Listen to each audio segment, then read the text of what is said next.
आइए देखते हैं। राहुल गांधी ने जो कहा वह एक राजनीतिक व्यंग होता है। अच्छा, आप कहें तो उसको व्यंग मान लें, आप ना कहें तो आपको लगता है कि आप सनातन के फॉलोअर है। अजय आलोक जी, आपको याद होगा लालू जी ने खुद कहा था कुंभ भी एक ड्रामा है। सुन लीजिए कि राहुल गांधी के रोम रोम में भारत नहीं सिर्फ रोम ही बसता है। पहली बात जान जाइए, दिमाग क्लियर खोल के सुनिए। इसी पटना के घाट पे 1-2 साल नहीं, लगातार 15 साल 12 साल 2002 तक राबड़ी देवी मुख्यमंत्री रहते हुए और मुख्यमंत्री की पत्नी रहते हुए, 1 मिनट सुनिए ना, बीच में चिल्लाने से नहीं होगा ना, सुन लीजिए, उसके बाद मेरी बात का जवाब दीजिएगा। 12 साल तक लगातार मुख्यमंत्री की पत्नी और मुख्यमंत्री होते हुए राबड़ी देवी जी पटना के घाट पे छठ करती थी। 1 मिनट, पटना के घाट पे छठ करती थी और बाकायदा गंगा के घाट को घेर लिया जाता था। आम आदमी को जाना अलाउड नहीं था। ये पूरा बिहार जानता है, पूरा पटना जानता है, आप नहीं जानते क्योंकि आप दिल्ली में रहते हैं।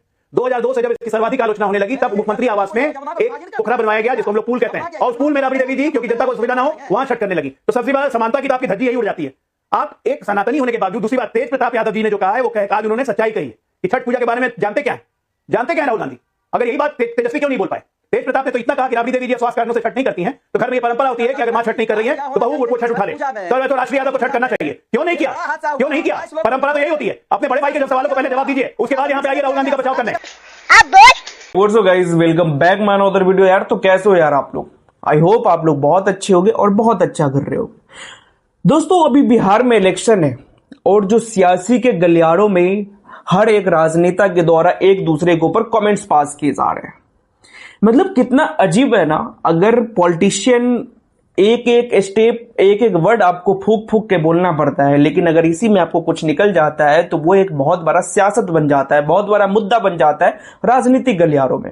अभी बिहार में यही हुआ है। राहुल गांधी ने छठी मैया के ऊपर, छठी मैया को लेके एक स्टेटमेंट दिया है कि अपने स्पीच में कहा कि छठ पूजा को लेके ढोंग, मतलब इस टाइप के वर्ड यूज किया और इसको बीजेपी ने पूरा घेर लिया है, एक सियासत बना दिया है। लेकिन समझ में नहीं आ रहा था कि सिर्फ और सिर्फ ये सनातन धर्म के जितने भी त्योहार है उसी पे क्यों उंगली। कभी अखिलेश यादव कहते हैं कि दिए मत जलाओ, लाइट जलाओ, कभी लालू यादव कहते हैं कि कुंभ कुछ है, फालतू का कुंभ है, तेजस्वी यादव कहते हैं कि राम मंदिर की जगह पे वहां पे वो हॉस्पिटल होनी चाहिए। मतलब ये सारे ज्ञान के जो भंडार है इन लोगों का खुलता सिर्फ सनातन धर्म के लिए क्यों खुलता है? तो चल के अभी हम आपको डिबेट दिखाते हैं कैसे अजय आलोक ने आलोक वर्मा को जिस तरह से धोया है ना कांग्रेस के प्रवक्ता को। आपको भी देखना चाहिए ये वीडियो और आपको भी समझना चाहिए कि आखिर इन लोगों को प्रॉब्लम क्या है, सनातन धर्म से, हिंदू धर्म से क्या प्रॉब्लम है, हिंदू धर्म के त्योहारों से क्या दिक्कत है इनकी। तो चल के अभी हम आपको वीडियो दिखाते हैं और किस तरह से रिलाई की जाती है। Okay, so let's start the video. जिसने 3 पुष्प पहले नाम ही चोरी कर लिया हो, गांधी से गांधी बन गए, सुधार के गांधी, वो लगातार चोरी नहीं करेंगे तो क्या करेंगे? बहरहाल मैं आपको नविका जी ये बताना चाहता हूं कि हिंदुस्तान के लोगों के लिए और पूर्वांचल के लोगों के लिए छठ कोई राजनीतिक मुद्दा नहीं है, ये हमारी आस्था से जुड़ा हुआ मुद्दा है। और शायद अजय वर्मा जी को पता नहीं होगा कि बहुत सी बूढ़ी महिलाएं जो घाट पे नहीं जा पाती हैं, पोखरा में नहीं जा पाती है, जिस पोखरा की बात राहुल गांधी जी कर रहे थे, पौंड, वो अपने घर में ही छत पे ही एक बर्तन में पानी रख के उसमें भी खड़ी होकर अर्घ देती हैं। ये सूर्य की पूजा होती है, ये घाट या पोखरों की पूजा नहीं होती है। चढ़ते सूर्य, उदीयमान सूर्य और अस्तगामी सूर्य को अर्घ दिया जाता है, ये भी नहीं पता है। आपको तो पता होना चाहिए था। राहुल गांधी की तो समझ सकता हूं, वो हिंदू भी नहीं है, ना ही उनको भारतीय संस्कृति से मतलब है। और ऐसे पूजा जिसमें 2 दिन 36 घंटे निर्जला रहा जाता है, 4 दिन की पूजा होती है, भावनाओं का मजाक उड़ाएंगे, पूजा को आप ड्रामा कहेंगे? किसी ने देखा पूरे भारत के 140 करोड़ लोगों ने राहुल गांधी किसी घाट पे गए हो या कभी अर्घ देते हुए दिखे हो या ऐसे करके हाथ जोड़ के सूर्य की तरफ नमन भी किया हो? कभी होली, दिवाली, दशहरा मनाते हुए देखा है इस परिवार को, गांधी परिवार को? क्रिसमस कॉल्स गाते हुए जरूर सुना है, बहुत सारे वीडियोज हैं। अरे आप ठीक है, आप रहिए भैया, आप ईसाई रहिए, कोई मना नहीं कर रहा है। आपको किसने हक दिया कि आप हिंदू भावनाओं से खेल करें? कभी आप कहते हैं सनातनी फ्रॉड है, कभी आप कहते हैं मंदिर में लड़कियां छेड़ने जाते हैं। राम मंदिर का आपको सम्मान नहीं है, राम मंदिर में वहां पे गाना गवैया, नचनिया गवैया जाते हैं। इनको अधिकार किसने दिया? ये डिफैक्टो किंग है क्या इस देश के? लोगों का गुस्सा फूट गया ना, मजाक नहीं कर रहा हूं, उसको धमकी मत समझिएगा। लोगों का गुस्सा फूट गया ना, बिहार क्या देश में रहना मुश्किल कर देंगे। सहिष्णुता का अर्थ यह नहीं है कि किसी को गाली पे गाली देते चले जाएंगे आप। अजय वर्मा जी, आपकी दलील इतनी खोखली थी कि आपने कहा कि 5 पांडव और कौरव। 5 पांडव जानते क्या है? 5 एनडीए के पार्टनर्स हैं, बीजेपी, जेडीयू, एलजेपी, आरएलएम और मांझी जी, ये 5 पांडव।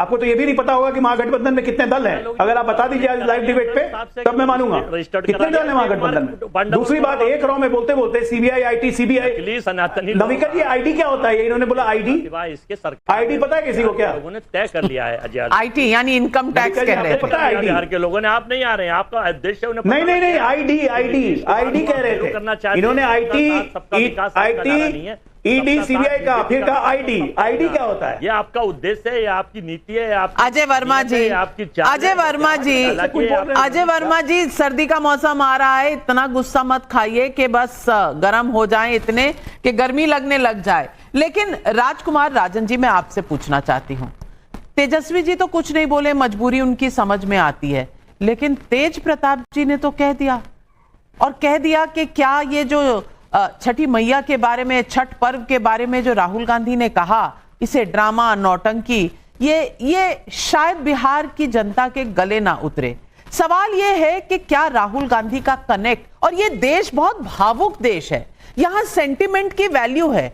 हम आपसे मिलते हैं, आप हमसे मिलते हैं, तो बीच में एक सेंटिमेंट है, दोस्ती का, भाईचारे का, हम लोग सब इस सेंटिमेंट से मिलते हैं। ये भारतीयता है, और इस भारतीयता में अगर हर चीज ड्रामा लगने लगे, अगर सनातन आस्था डेंगू मलेरिया लगने लगे, अगर उत्तर भारत के राज्य गौमूत्र राज्य लगने लगे, तो कहीं ना कहीं सेंटिमेंट पर आघात माना जाता है। राहुल गांधी ऐसा करते आए हैं, और जो दल राहुल गांधी के साथ जुड़े हुए हैं, क्या उन्हें भी तकाजा होता है कि इससे उनका भला हो रहा है या फिर विनाश?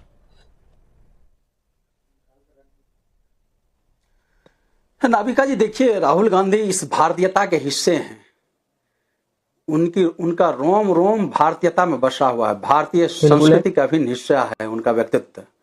वो बेहतर ढंग से जानते हैं कि जो पूर्वांचल और बिहार के लोग और पूरी दुनिया में छठ की जो पूजा होती है उसका कितना महत्व है। संस्कृति का अभिन्न हिस्सा है हमारी छठ पूजा। हम सब लोग छठ माता को की पूजा करते हैं, डूबते सूरज और उगते सूर्य को। ऐसा कुछ भी उन्होंने स्टेटमेंट नहीं दिया जो छठ मैया के विरुद्ध जाए। छठ मैया को नमन करते हुए उन्होंने माननीय प्रधानमंत्री जी के ऊपर जो राजनीतिक व्यंग होता है, चुनावी सभा में ऐसे व्यंग होते हैं, बहुत बार ऐसे माननीय प्रधानमंत्री मोदी जी व्यंग करते हैं, लेकिन जरा उस फैक्ट्स पर ध्यान देने की जरूरत है, समझने की जरूरत है कि वह क्या यह फैक्ट्स नहीं है कि छठ की पूजा असमानताओं के विरुद्ध होता है। समानता उसकी सबसे बड़ी पूंजी है हमारी छठ मैया की। वहां कोई भेदभाव नहीं होता है, सब समान भाव से, समान रूप से एक ही घाट पर कोई भी भिन्नताएं नहीं होती है। वहां सब लोग जाति धर्म के एक जगह एकत्रित होते हैं। लेकिन क्या माननीय प्रधानमंत्री जी के लिए यमुना घाट पर, यमुना के अंदर एक नया यमुना नहीं बन रहा था, उसको अलगाया नहीं गया था, उसमें अलग से पानी नहीं डाला जा रहा था, उसको उससे भिन्न नहीं किया जा रहा था? तो ये इनका यह जो सभ्यता है, यह सभ्यता छठ मैया की नहीं है। बहरहाल राहुल गांधी ने जो कहा वह एक राजनीतिक व्यंग होता है। आप कहें तो उसको व्यंग मान लें, आप ना कहें तो आपको लगता है कि आप सनातन के फॉलोअर हैं। अजय आलोक जी, आपको याद होगा लालू जी ने खुद कहा था कुंभ भी एक ड्रामा है। पहली बात तो राजन जी आप ये सुन लीजिए कि राहुल गांधी के रोम रोम में भारत नहीं, सिर्फ रोम ही बसता है। भी कहा। पहली बात जान जाइए, दिमाग क्लियर खोल के सुनिए। इसी पटना के घाट पे 1-2 साल नहीं, लगातार 15 साल 12 साल 2002 तक राबड़ी देवी मुख्यमंत्री रहते हुए और मुख्यमंत्री की पत्नी रहते हुए, 1 मिनट सुनिए ना, बीच में चिल्लाने से नहीं होगा ना, सुन लीजिए, उसके बाद मेरी बात का जवाब दीजिएगा।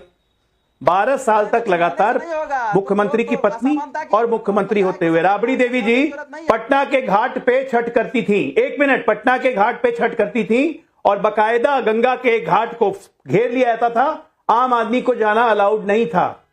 ये पूरा बिहार जानता है, पूरा पटना जानता है, आप नहीं जानते क्योंकि आप दिल्ली में रहते हैं। 2002 से जब इसकी सर्वाधिक आलोचना होने लगी, तब मुख्यमंत्री आवास में एक पोखरा बनवाया गया जिसको हम लोग पूल कहते हैं, और उस पूल में राबड़ी देवी जी, क्योंकि जनता को सुविधा ना हो, वहां छठ करने लगी। तो सबसे बड़ा समानता की तो आपकी धज्जी यही उड़ जाती है। आप एक सनातनी होने के बावजूद, दूसरी बात, तेज प्रताप यादव जी ने जो कहा है वो आज उन्होंने सच्चाई कही है कि छठ पूजा के बारे में जानते क्या है राहुल गांधी। अगर यही बात तेजस्वी क्यों नहीं बोल पाए? तेज प्रताप ने तो इतना कहा कि राबड़ी देवी जी अब स्वास्थ्य कारणों से छठ नहीं करती हैं, तो घर में ये परंपरा होती है कि अगर माँ छठ नहीं कर रही है तो बहू वो छठ उठा ले। तो राष्ट्रीय यादव को छठ करना चाहिए, क्यों नहीं किया? क्यों नहीं किया? परंपरा तो यही होती है। अपने बड़े भाई के जब सवालों को पहले जवाब दीजिए, उसके बाद यहाँ पे आइए राहुल गांधी का बचाव करने। अजय आलोक ने बिल्कुल सही कहा है कि तेज प्रताप ने यह स्टेटमेंट दिया है कि राहुल गांधी को एग्जैक्टली क्या पता भाई छठ क्या होता है, क्या पता छठ पूजा क्या होता है। शायद बहुत से ऐसे लोग होंगे जिसको नहीं पता होगा एग्जैक्टली कि छठ कैसे मनाया जाता है, छठ का व्रत करना कितना डिफिकल्ट है, हर किसी से पॉसिबल नहीं है। और राहुल गांधी मतलब जब देखो तब कुछ भी कमेंट कर देंगे सनातन धर्म पे। अभी कोई तमिलनाडु के मंत्री है, वो कहते हैं कि सनातन कीड़े मकोड़े हैं। मतलब अखिलेश यादव कमेंट्स पास करते हैं कि दिवाली में फटाके मत जलाओ, दिवाली में दीप मत जलाओ, दिया मत जलाओ, लाइट्स जलाओ। तेजस्वी यादव कमेंट्स पास करते हैं राम मंदिर पे, लालू यादव कमेंट्स पास करते हैं कुंभ पे, ममता बनर्जी कमेंट्स पास करती है कुंभ पे। ये सब फालतू है। अब बताइए भाई, देखो किसी को कोई प्रॉब्लम नहीं है, आप किसको फॉलो कर रहे हैं नहीं फॉलो कर रहे हैं कोई दिक्कत नहीं है। भले ही आप हिंदू हैं, आपको जो चीजें फॉलो करना है फॉलो करिए, किसी को प्रॉब्लम नहीं है।